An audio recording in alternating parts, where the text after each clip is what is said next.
Pampanga's finest product. Unang-una sa lahat, ba't ka galit? Ba't ka galit?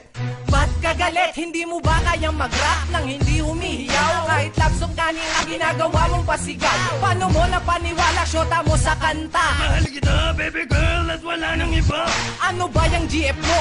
Satanista, total, puro kasigaw at di ka mag-rockista. Huwag ka nang mag-rap, total sikat ka na, marami ka ng fans. Teka, ilan ba yun? Mga dalawa kalat na sa buong Pampanga ang pangalan mo. At yun ay dahil sa mic stick nyo. Sikat ka na diba? Pero nasan ka? Ano bang pinakamagandang nasulat mong kanta? At bago pa matapos, may tanong ako. Sino na kasi ulit yung nagpasok sa iyo? Huwag ka nang magpumilit pa. Alam mo naman kung hanggang saan ka lang. Huwag mo nang ipagpilitan. Alam na namin na puro hangin ka lang. Huwag mong sasabihin, di ka namin sinabihan. Matagal ka na namin ilang beses pinalaan. Puro hangin ka lang, puro hangin ka lang, puro hangin ka lang, puro hangin ka lang. Paano ba mag-rap pag sarado ang ilong? Di mo ba rin sinasagot ang aming tanong? Robot ka, hindi ka rapper. Yung ilong mo may sariling paper. Buksan ang tenga, isarado ang ilong. Barado ba yan o sadyang ganyan chong? Tinalo mo ako, kailan at saan? Kailan mo ba yan napanaginipan?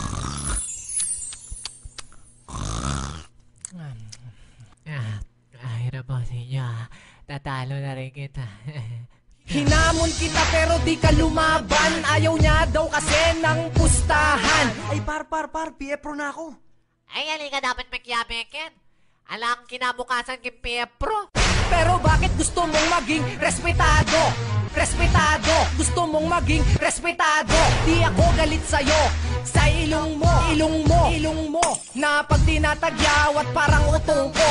Yung boses mo pang Transformers. Autobots, transform! Mula ngayon, ikaw na si Ilong Ranger. Huwag ka nang magpumilit pa. Alam mo naman kung hanggang saan ka lang. Huwag mo nang ipagpilitan. Alam na namin na puro hangin ka lang. Huwag mong sasabihin, di ka namin sinabihan. Matagal ka na namin ilang beses pinalaan. Puro hangin ka lang, puro hangin ka lang, puro hangin ka lang, puro hangin ka lang. May nag-message sa amin nung panahon ng Friendster. Pini-M ako ng sikat na rapper. Ako nga pala si Lisa ng STC. Pwede bang makakulob ang RIP? Pero peke pala, kami ay natawa. Gumamit pa siya ng letrato ng iba. Ako'y nagduda nung nagsample siya. Bukod sa offbeat, ang pangit niya. Siya ba ang galit nung siya ay nabuko? Tisoy pero mukhang kupal na namuo. Titirahin daw kami dahil siya'y napahiya. Lahat ng pic mo sa FB puro side view ang kuhat. G, may usap-usapan ah. Ano daw yun? Ewan ko narinig ko lang to. Ano ba sabi? Lalasunin ka ni Crazy G, sabi ng iba. Crazy G, penging lason, lalasunin ko sila. Hindi porket tinira ka, ibig sabihin sikat ka. Gusto ko lang ipamuka sa'yo na tanga ka. Huwag ka nang magpumilit pa. Alam mo naman kung hanggang saan ka lang. Huwag mo nang ipagpilitan. Alam na namin na puro hangin ka lang. Huwag mong sasabihin, di ka namin sinabihan. Matagal